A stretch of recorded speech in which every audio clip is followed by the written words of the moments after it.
Evangelho de Jesus, conforme escreveu Mateus, capítulo de número 8, verso de número 2. E eis que veio um leproso e o adorou, dizendo: Senhor, se quiseres, pode tornar-me limpo. E Jesus, estendendo as mãos, tocou, dizendo: Quero, ser limpo. E logo ficou purificado toda a lepra. Quando o Senhor colocou essa palavra no meu coração, quando eu entendi a verdade desse texto, a primeira coisa, o primeiro sentimento que talvez me moveu mais foi descobrir a realidade dessa doença no tempo que ela é contada. Todos vocês sabem, eu acredito que sim, mas hoje a lepra, ela tem cura. Ninguém a princípio morre de algo que tem cura. Quando é descoberta a cura de qualquer doença, a primeira coisa é feito o levantamento de todos aqueles que possuem a doença, e a cura é administrada para que a pessoa receba, ou seja, o medicamento é administrado. E por mais que a cura ela existe, por mais que ela, nesse tempo chamado hoje hanseníase, é lepra, muita gente ainda morre de lepra. E a morte de lepra ocorre porque o tratamento é ignorado, ou lugares ermos onde o médico não chega, onde o tratamento não chega. Essas pessoas morrem simplesmente porque o médico não chegou lá. Então, a primeira coisa que nós entendemos é que é possível morrer de algo que tem cura. E a nossa geração é a geração que morre por coisas que tem cura. Então, quando a gente olha para esse texto da palavra, a gente vê alguém que iria morrer de qualquer jeito, que para ele não existia cura. Aliás, afinal de contas, a lepra era uma doença social, e quem tinha morria aos poucos. E eu não sei vocês, mas eu penso que pior do que morrer é saber o dia e saber o porquê. Então quem tinha lepra, quando chegava com esse resultado para ele já sabia que ia morrer porque não tinha cura. Então a primeira coisa que o leproso recebia era um atestado de morte, que ele tinha que sair da cidade, ele tinha que ir embora, não podia tocar em nada. Eu fico imaginando a cena quando alguém recebia o atestado de lepra. Ele tinha que ir para casa, ele tinha que entrar na casa dele e falar: mãe, não me toca, porque se você me tocar, vocês vão ficar leprosos. Então o leproso não tocava em nada, ele não tocava em mais ninguém, ele perdia aquilo que nós seres humanos mais amamos, que é o toque. Aliás, uma das linguagens do amor é o toque físico. Tem pessoas que se sentem amadas quando são tocadas, abraçadas. Então a realidade da lepra naquele tempo, ele é um pouco diferente da nossa. Naquela época não tem cura, e hoje tem, mas a gente sabe que ainda tem gente que morre mesmo sabendo que tem cura. Quando eu descobri esse texto, quando eu li esse milagre de Jesus, eu fui descobrindo outros leprosos que a Bíblia conta. E um dos leprosos que a Bíblia conta, ele é um chefe do exército do rei da Síria. Ele é um homem respeitado, ele é um homem valente, o nome dele é Naamã. E a Bíblia diz que ele é tudo isso, porém leproso. Ele consegue administrar e ter todos os cargos, ele é chefe do exército, ele é um homem valente, ele tem tudo, porém ele tem lepra. Se você ler esse texto junto com o que eu acabei de ler, você vai descobrir que os dois são leprosos, mas os dois reagem à doença de maneira diferente. O primeiro, que é leproso, a princípio dá a entender que ninguém sabe, porque ele continua sendo chefe do exército, ele continua sendo respeitado pelos senhores que estavam acima dele, pelo povo que estava abaixo. Ou seja, ele permanece como alguém que não tivesse nada. É como se tivesse alguém que ignorasse aquilo que tinha. Só que ignorar ter lepra era assumir o risco de contaminar quem andava junto. Assumir o risco de ter lepra e não dizer que tem lepra era assumir o risco de adoecer e de uma outra forma matar quem estava junto. Basta você pensar que quem servia na mãe não sabia da doença dele, estava leproso e não sabia de onde estava vindo a doença, porque quem era general vestia roupa de general, mas por baixo da roupa de general tinha um leproso. Por isso que a Bíblia diz, ele é chefe do exército, ele tem respeito, porém é leproso. Ou seja, o porém tira o brilho de tudo aquilo que vem antes.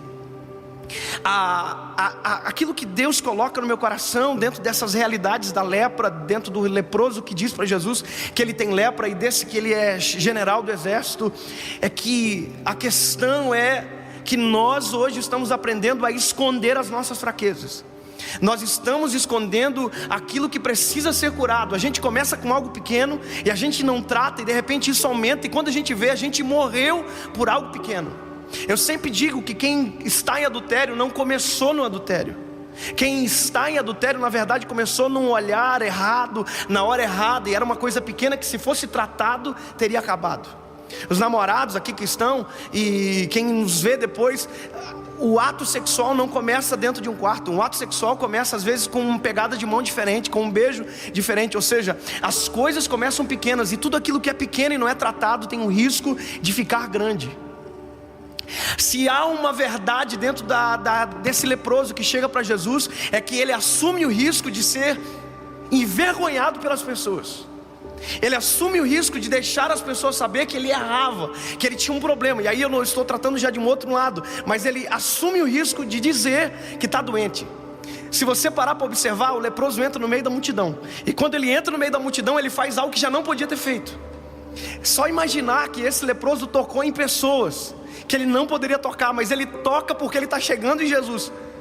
Então imagina comigo, quando o leproso chega em Jesus, ele dobra o joelho, ele diz: Senhor, se o Senhor quiser, eu serei limpo. Ele não diz que ele é leproso, porque se ele dissesse eu sou leproso, todo mundo que ele tinha tocado tinha feito assim, e depois ia ter uma fila perto de Jesus dizendo: Jesus, ora por mim, porque aquele homem que era leproso que o Senhor curou encostou em mim, e provavelmente eu estou doente. É por isso que quando ele chega até Jesus, ele diz: Senhor, se o Senhor quiser me limpar, eu serei limpo. Ele não diz que ele é leproso. Só que quem está perto consegue saber que ele é leproso, porque a gente, escuta isso que eu vou dizer, se você está doente, por mais que você tente esconder, quem anda com você percebe como você está. A gente tem coisas que a gente não consegue esconder. Algum tempo atrás nós tivemos um problema no mundo gospel muito grande, com envolvimento com drogas e todas as coisas. E quem tinha discernimento espiritual já falava: olha, alguma coisa não está certa, porque chega um momento que aquilo que é doença, a gente não consegue esconder. E a lepra era uma doença difícil de esconder, porque quem tinha apodrecia da extremidade para dentro, e o cheiro era forte. Ou seja, querido, tem coisas que a gente não pode esconder.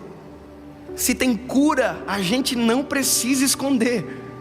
E a nossa geração está aprendendo errado. Nós estamos escondendo aquilo que Jesus Cristo morreu na cruz do Calvário para gerar a cura. Nós estamos ocultando aquilo que foi lavado pelo sangue do Cordeiro. Ou seja, nós permanecemos doentes. Às vezes não é pequeno e fica grande, porque simplesmente quando nós poderíamos correr para o pé da cruz, a gente preferiu nos resguardar e dizer para todo mundo que está tudo bem. Eu converso com jovens todos os dias, e às vezes o problema é muito grave, e a gente diz: está tudo bem com você? E a pessoa diz: está tudo bem, e você sabe que não está. E dizer que está tudo bem é tentar afirmar que não há doença, não há problema, não há nada escondido. Quando o leproso chega até Jesus, ele diz: Senhor, ele adora primeiro, isso é maravilhoso. Ele adora, ele chega até Jesus e diz: Senhor, se o Senhor quiser, eu vou ser limpo. Aí Jesus olha para ele. Jesus sabia do que se tratava. A multidão para, e a Bíblia diz que Jesus dá um passo em direção a ele, e antes de Jesus curar, Jesus toca. Eu não sei se você entende a realidade disso que está acontecendo. Jesus está quebrando o paradigma da doença. Ninguém toca num leproso, porque se tocar num leproso fica leproso. Aí Jesus, antes de curar, toca. Parece que eu vejo Pedro, que era o mais bocudo, dizendo: ei, o senhor fez errado, o senhor está doente agora, o senhor vai morrer. E a Bíblia diz que ele não morreu de lepra, ele morreu de amor na cruz do Calvário. E ele morreu para que nós não morrêssemos de qualquer coisa, mas se for para morrer, que seja de amor. E foi por isso que ele morreu na cruz do Calvário. A realidade do toque de Jesus era dizer: ei, eu não sou eu não sou o alvo da doença que vocês têm, eu sou a cura da doença que vocês têm. E Jesus tocou, e quando Jesus tocou, ele disse: eu quero. E no mesmo instante o leproso foi limpo. Eu quero dizer para você que se há algo que adoece você por dentro, se há uma depressão, se há um sentimento de suicídio, se há qualquer coisa que tenha arrebentado você, corre para os pés daquele que pode tocar em você, daquele que pode curar você e mudar a realidade da sua vida. Ele não morreu de lepra, ele morreu de amor. Se qualquer fariseu pegar essa palavra e vai dizer: eu acho que eu sei do que Jesus, porque ele foi para a cruz. Ele foi para a cruz porque estava doente. Não, ele foi para a cruz simplesmente porque ele foi amor até o final. Ele amou a gente. não precisa morrer por algo que já tem cura na cruz do Calvário. A gente não precisa mais esconder aquilo que Ele trouxe à tona com o sangue escorrido no madeiro.